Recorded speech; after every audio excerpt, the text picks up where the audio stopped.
It was just before sunset in Lagos. A man in a well-fitted black suit crouched behind a concrete pillar at the corner of a weathered compound wall. His eyes were wide, frozen, like he had seen a ghost. He wasn't just any man. It was Jerry, CEO of one of the fastest-rising construction empires in Nigeria. Billionaire. Educated abroad. Admired by many. Feared by some. But in this moment, he was simply stunned. From where he hid, he watched as a dark-skinned woman in a faded Ankara dress with a waitress cap bent down to hug three identical little boys. They ran into her arms, each wearing a matching t-shirt and jeans. Their laughter echoed through the compound, and the woman, Elliana, handed them a loaf of bread. That's when Jerry noticed it. All three boys had identical birthmarks on their wrists. His heart skipped. That birthmark, it was the same one he had. A small crescent shape on the inside of the left wrist. A mark passed down from his grandfather. He'd never met anyone else with it. Until now. He gasped quietly. No, it can't be. Without thinking, he stepped out from behind the pillar. His voice came out shaky. Elliana. Is that you? The woman stiffened. She slowly turned around. Her eyes locked on him. For a second, time stopped. Her heart slammed against her chest. The bread almost slipped from her hand. Jerry? Her jaw tightened. Her gaze turned cold. She gently whispered to the boys, "Go inside." They obeyed without asking questions, running into the small house behind her. Then she turned to face the man who broke her dreams. "What do you want, Jerry?" Her voice didn't crack, but her fingers trembled slightly. "You disappeared. You left me. You ruined my life. And now you're here, watching my sons like a thief. What do you want from me again?"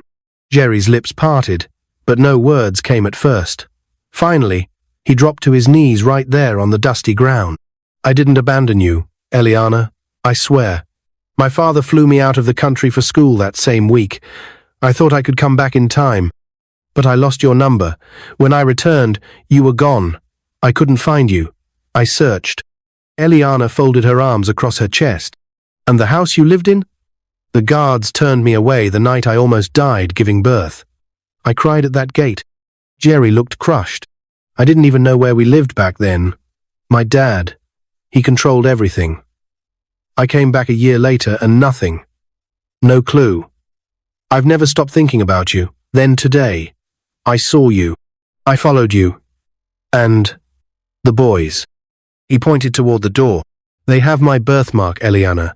Don't lie to me. Are they mine?" Elliana didn't flinch. "They are yours," she said simply. Jerry swallowed hard, emotions all over his face. "Ellie, I want to fix this. I want to take care of you. Of them. Please. Let me." She stared at him for a long time. Then, quietly, she replied, "I raised them alone. With pain. With hunger. While you were busy becoming a billionaire, I was mopping supermarket floors. I worked from morning till night. I gave up my dream of becoming a doctor. So forgive me if I don't jump into your arms for showing up now." Jerry stood up slowly, brushing dirt from his knee. "I'm not asking for your love. Just a chance. Let me be a father to my sons." Elliana didn't answer immediately. Instead, she turned, walked to the doorway, and opened the door. "You can visit. That's all. But if you hurt them like you hurt me, I'll make sure the whole world hears about it." Jerry nodded.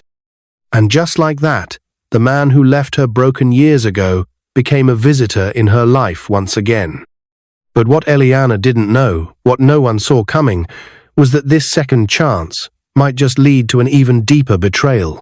Jerry didn't waste time. The next day, he came back.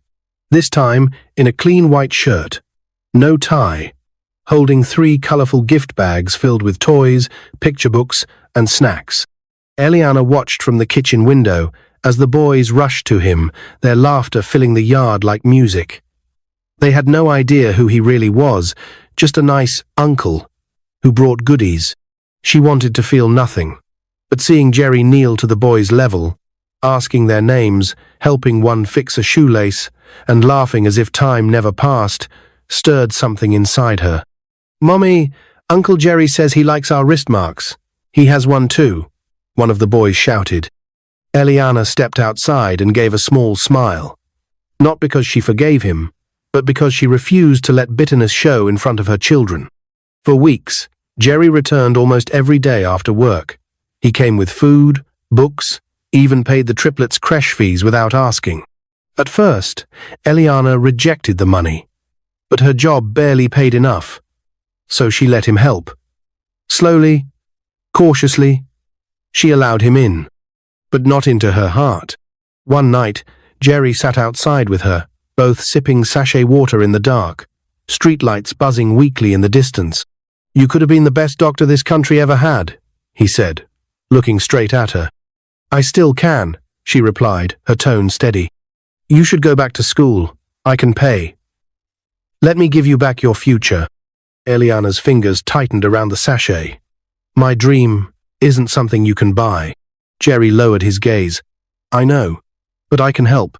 For the first time in years, Elliana allowed herself to think of her old dream-white coat, stethoscope, helping people. Maybe, just maybe. Still, she didn't say yes. She needed time. Trust didn't grow back overnight. But Jerry didn't wait. 2 weeks later, he showed up with big news. He had bought a mansion not far from the city, with 5 bedrooms, a garden, and space for the triplets to run free. He wanted them to move in. Elliana blinked. "Move in?" "Yes. I already put their names on the school forms. The best private school. They deserve it." "And what about me?" she asked, staring into his eyes. "You'll have your own room, your own space. Peace. I won't pressure you. I just want to be close to them." Elliana hesitated. The house was beautiful. She had seen the pictures. The triplets were excited. "Mommy, please! Uncle Jerry's house has a pool." She gave in. Not fully, but enough to start visiting with the boys on weekends. Jerry didn't force anything. He was patient, caring, supportive. He even spoke to her church pastor to make things right. He acted like the father her sons never had, like the man she once loved. She started calling him Jerry again. No longer that man. But one Thursday afternoon, things changed. Elliana came back early from work. Her boss had given her half the day off. She was smiling, holding suya for the boys in one hand and a letter in the other, a scholarship application for adult high school. She wanted to surprise her sons with both, but the compound was too quiet. She knocked on the neighbor's door. The woman opened quickly, smiling. "Ah, Elliana, Jerry came earlier today, said he was taking the boys out for shopping. They looked so happy." Eliana's smile froze. "He took them? Without telling me?" "Yes, oh, he said you knew." Eliana's heart began to pound. "How long ago?" "Since around 2 o'clock. It's past 7 now." She dropped the suya on the floor. She called Jerry's number. Switched off. She called again. Still off. By 9 p.m., there was no sign of them. Elliana didn't sleep that night. Her mind raced with fear. She waited on the porch, eyes fixed on the gate, but no car came. By morning, she was already at the police station. But what happened next left her more terrified than ever. The police officer stared at the name Jerry and scoffed. "Do you mean Mr. Jerry Adebayo, the billionaire?" "Madam, you can't just come here and accuse someone like that. Are you sure he didn't take them for a sleepover?" Eliana's voice shook. "He took them without my permission. I'm their mother. I'm not married to him. I have full custody. Please, help me find my children." But the officer leaned back and said, "We'll see what we can do." That night, she realized what she was truly up against. Money, power, and a man who once disappeared from her life might be trying to steal it all again. But Elliana wasn't that scared high school girl anymore. She was ready to fight. Elliana sat on the bare concrete floor of her small kitchen, arms wrapped tightly around her knees, rocking back and forth. The house was quiet. Too quiet. Her triplets world were gone. Her heart ached with questions that had no answers. Where were they? Were they scared?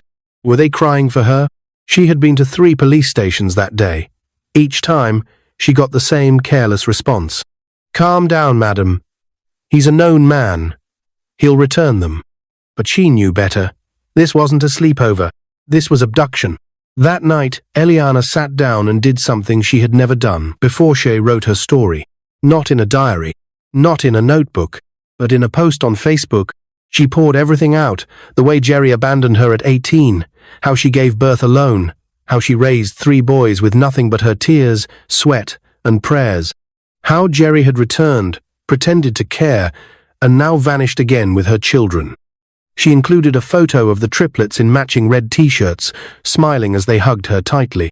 She ended the post with one simple line: "If anything happens to my sons, I will never forgive this country." She clicked post and went to bed crying. By morning, everything had changed. The post had gone viral. Over 300, 0 shares in 12 hours. People were angry, furious, outraged. She's a mother, not a doormat. This is what rich men do they take and take. He must be found. Bring back Elliana Triplets.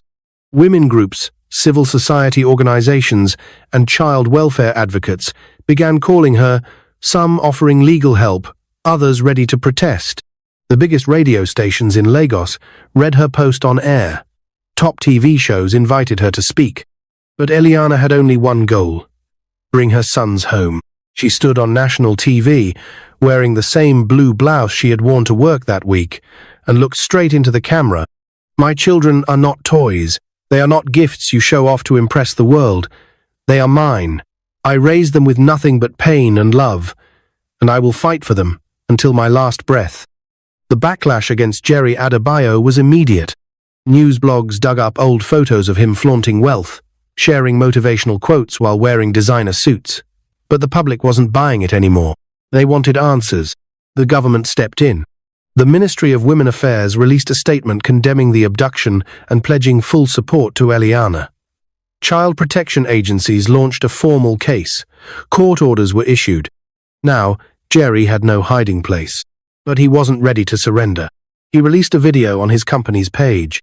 In the video, Jerry stood in front of a polished bookshelf, voice calm. "I did not kidnap my sons. I only took them for the weekend. I was afraid Elliana would stop me if I asked. I acted on emotion, but I never meant harm." But people weren't convinced. A mother has full custody. She was not informed, and the children were gone for days. That same afternoon, police traced Jerry's private villa in Epia, quiet town away from the city. They found the triplets inside, confused, hungry, and missing their mother. Jerry was arrested on the spot. Elliana rushed to the police station when she got the call. Her eyes scanned the waiting area until she saw them. 3 boys, sitting on a bench, eating bread with pure water. "Mummy!" They screamed and ran to her, arms wrapping around her waist, all 3 talking at once, tears pouring down. She knelt on the floor and hugged them like she would never let go again. She kissed their faces, held their small hands, checked their skin for bruises. "I'm sorry," she whispered. "Mommy's here now." The officer standing beside her leaned down. "Madam, court hearing is in 2 days. We'll support you. This kind of case, we won't allow it to disappear." She nodded, wiping her tears. She would fight, and she would win. But the courtroom was not the end. It was only the beginning of the justice she deserved. 2 days later, inside a crowded courtroom, Elliana walked in wearing a clean cream blouse and long black skirt. Her lawyer beside her, her hands shaking but her eyes sharp. Jerry stood on the other side, expression unreadable, his own legal team surrounding him. The judge, an older woman with silver hair and firm voice, took her seat. The courtroom quieted. "Mr. Jerry Adebayo," she began, "you are being charged with abduction of minors, breach of custodial agreement, and unlawful denial of parental access." Elliana didn't blink. "How do you plead?" The next few minutes would change everything. The courtroom was so silent you could hear the ticking of the old wall clock behind the judge's chair. Jerry stood tall in his designer suit, but there was something different in his eyes. Not the usual confidence. It was something closer to fear. Elliana, seated across from him, looked calm but focused. Her hands gripped the edge of the table. She didn't want pity. She wanted justice not just for herself, but for every single mother who had been silenced by men with power. The judge adjusted her glasses and looked down at the file in front of her. This case is not just about a misunderstanding between two parents, she began slowly. It is about the abuse of privilege and the attempt to manipulate the law with wealth. The room stirred. Some gasped quietly. Jerry's lawyers sat up straight. The judge continued. Mr. Adebayo, you deliberately took the children without informing their legal guardian. You withheld them for several days, and you ignored her right to know where her children were. This court finds your behavior unlawful and dangerous. Jerry's mouth opened slightly, as if to speak, but no sound came. Furthermore, the judge said, you've claimed to be the father, and no one disputes that. But fatherhood is not about DNA. It is about responsibility, respect, communication. Elliana felt a lump rise in her throat. The judge turned toward her. Miss Elliana, this court acknowledges the incredible sacrifice you've made to raise these children alone, against the odds, with grace and strength. Tears welled up in Eliana's eyes. She bit her lip to hold them back. I hereby grant full legal custody of the triplets to their mother, Miss Elliana Omatola. Mr. Adebayo will have supervised visitation rights and is ordered to pay monthly child support in line with his earnings. In addition, the courtroom held its breath. You are fined $500,000 in damages for emotional distress, unlawful detainment of minors, and violation of custodial rights. Gasps echoed across the room. Jerry lowered his head. The judge banged the gavel. Court is adjourned. Outside the courthouse, news reporters swarmed Elliana. Cameras flashed, microphones stretched toward her. Miss Elliana, how do you feel about today's judgment? She held her son's hands, one on each side. The third held the hem of her blouse tightly. She looked at the crowd and said, no amount of money can fix what happened. But today, the law stood up for women like me, for mothers, for truth. The crowd erupted in applause. Jerry stepped out moments later, surrounded by security. Reporters turned to him. He didn't speak. Instead, he walked to Elliana slowly. Ellie, he said under his breath. Can we talk? Please. She looked him straight in the eyes. For 5 years you never looked for us. Now that we're finally living again, you want to be a part of it. You had your chance, Jerry. Twice. He nodded, defeated. I'll pay whatever I have to. I'll do what the court said. But I still want to be in their lives. She didn't answer. She bent down to her sons and whispered, say goodbye now. The boys waved politely. One of them said, bye, Uncle Jerry. Jerry smiled sadly, then turned and walked to his car. That night, Elliana sat with her boys in their new 2-bedroom apartment. It was small but clean, paid for with the first part of her court compensation. The fridge had food, the lights worked, and the triplets had brand new beds for the first time in their lives. She opened her old backpack and pulled out a worn-out biology textbook. The boys looked at her, puzzled. Mommy, are you reading again? She smiled. Yes, baby. Mommy's going back to school. They clapped and hugged her. The next week, she registered for adult high school. A few months later, she sat in the same classroom as teenagers, wearing a neat uniform and holding her pen like it was gold. She passed every exam, and when results came in, she had the highest scores in the entire state. Scholarships rolled in. Organizations sponsored her dream. 4 years later, Elliana graduated with a degree in medicine. Her triplets, now 10 years old, stood proudly beside her as she took the oath to serve and save lives. Her photo made the front page of national newspapers. From waitress to doctor, single mother who fought the law, becomes Nigeria's rising medical star. But life wasn't done with surprises. 2 years later, she was working night shift at a private hospital when a patient was rushed in after a car accident. It was a man in his 40s, injured but stable. When Elliana walked in, he turned. It was Dr. Chibuzun of the best cardiologists in the country, a widower. Kind eyes, gentle voice. He smiled faintly through the pain. "You're the one from the news," he said. "Elliana, right?" She chuckled. "You should rest, doctor. You saved me. I owe you dinner when I'm well." She rolled her eyes but smiled again. One dinner became two. Two dinners became dates. 3 years later, in a quiet church in Lagos, Elliana walked down the aisle in a simple white dress, tears in her eyes. Her triplets, now teenagers in pilot school, walked her proudly down the aisle. She took the mic during her wedding and looked around the room. "It is never too late to start life again," she said. "Even at 40, even with scars, even with triplets." The crowd stood up and clapped. But one face was missing in the crowd. Jerry. He had tried several times to propose again. Each time, Elliana said the same thing. "I've forgiven you, but I can never trust someone who disappeared on me twice." Outside the church, as the breeze kissed her face and her new husband held her hand, Elliana looked up at the sky and whispered, "Mama, Papa, I finally made it." 5 years had passed. The sun was rising slowly over the city of Abuja, casting a warm golden hue across the courtyard of Starlight Medical Academy. Inside, a crowd had gathered government officials, journalists, top doctors, and young medical students filled the open-air auditorium. A large banner stretched above the stage. Inauguration of the National Center for Single Mothers, Children's Health, founded by Dr. Elliana Omotola.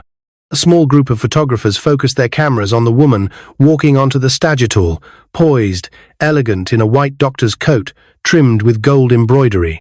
Dr. Elliana, the once poor waitress who fought the law, the teenage girl who gave birth alone in the middle of the night, the abandoned lover who refused to break. She stepped up to the microphone, adjusted it gently, and looked into the sea of faces. Some were strangers. Some were friends. But in the front row sat the 3 most important people in her life, her sons. The triplets, now 18 years old, stood proudly in full pilot uniforms, straight-backed and sharp-eyed. Each of them had inherited Jerry's strong jawline and her fire. They had come straight from aviation school, flown in that morning just to surprise her. As she spoke, her voice was soft but clear. "I stand before you, not because of what I've done alone, but because I refuse to give up. Because my children gave me strength. Because this country finally listened to a mother's cry." She paused. "I am not just a doctor. I am living proof that pain is not the end of your story. Sometimes it is the beginning." Thunderous applause shook the ground. Later that day, during a quiet moment, her sons walked her to the edge of the rooftop, overlooking the academy courtyard. "Mom," one of them said, "you always carried us. It's time we carry you." She smiled, tears filling her eyes. "I carried you, yes, but you gave me wings." One son reached into his suit pocket and handed her a small black box. Inside was a gold necklace in it, 3 tiny engraved wings, each with the boys' names carved on them. "Your triplets will always fly with you," the youngest said with a grin. She couldn't stop the tears this time. Meanwhile, in another part of the city, Jerry sat alone in his high-rise office, overlooking the skyline of Lagos. He had watched the event on TV. He had seen Elliana's speech. His sons in uniform. His name not mentioned once. He sighed. He still sent gifts, still paid his dues, but she never opened the door again. Once, he thought money could fix anything, that he could walk back into her life, offer diamonds and a mansion, and she would forgive him. But he had learned some wounds can't be bought. He turned to the framed photo of the triplets on his desk, taken on their 10th birthday. His fingers brushed the glass. "I'm sorry," he whispered to the silence. Back in Lagos, Elliana visited her parents' home for the first time in years. Her mother stood at the door, older now, holding a bowl of jollof rice. "You came," she said softly. Elliana stepped forward, tears in her eyes. "I should have listened to you, Mama. I'm sorry." Her mother pulled her into a hug. "You were young, but you made it through. I'm proud of you." Later that night, over dinner, Elliana showed her mother photos of the boys each in a plane, flying across countries.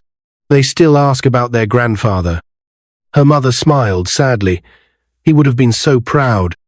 On the anniversary of the court ruling, Elliana hosted an outreach event under her foundation. Hundreds of struggling single mothers gathered. Many were pregnant, some with toddlers strapped to their backs.